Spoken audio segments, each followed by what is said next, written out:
Oh my gosh, good morning to you. I want to share with you some reflections of my first year now that I'm in my second full year. You might be surprised at some of the learnings. So I'm going to liken it to opening up a boutique in a huge shopping mall. And you have a boutique and everybody else has one. And the huge shopping mall is known as the web.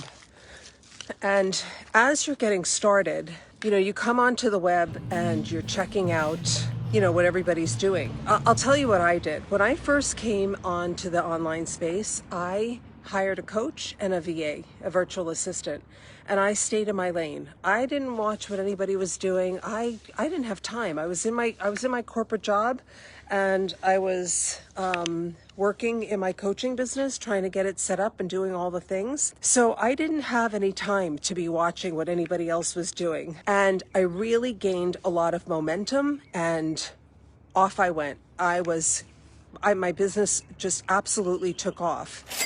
And I actually, in hindsight, think that was a really big power move because there were no distractions. I wasn't watching what other people were what they were doing. And when I think about likening that to a shopping mall, I think that the World Wide Web is this huge shopping mall in the sky, right? Huge.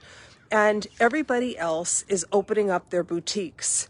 And when you're watching other people, it's almost like, and somebody's like, oh my God, I had $100,000 day. And you're like, maybe I should go look at her boutique.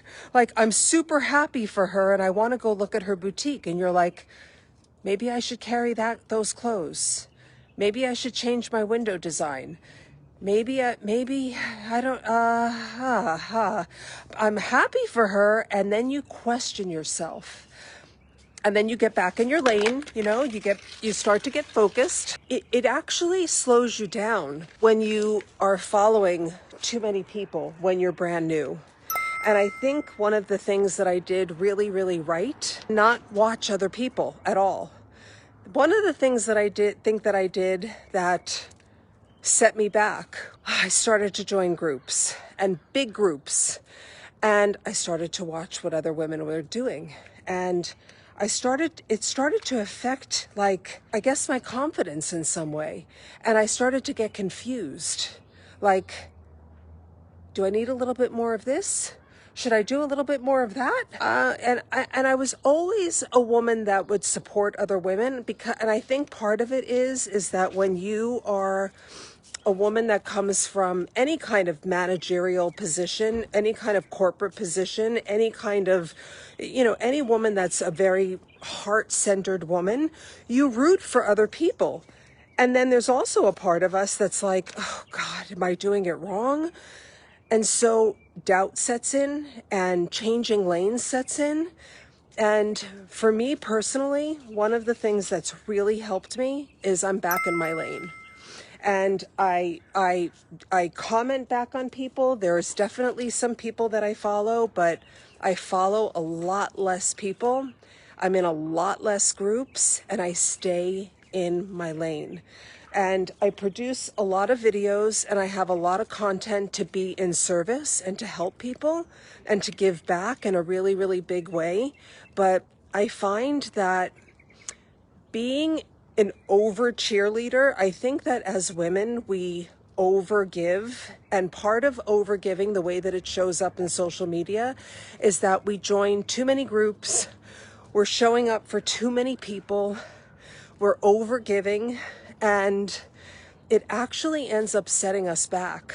And I've seen this because women come into my business as clients and they're not gaining momentum as quickly because they're getting confused because, well, I was in this group and she said, do it this way. And then I went into this, I was at this webinar and she said, do it that way. And because we keep jumping into all these thinking somebody else holds the answer for us. And that's why I think it's really important when you are at the beginning stages, your first year.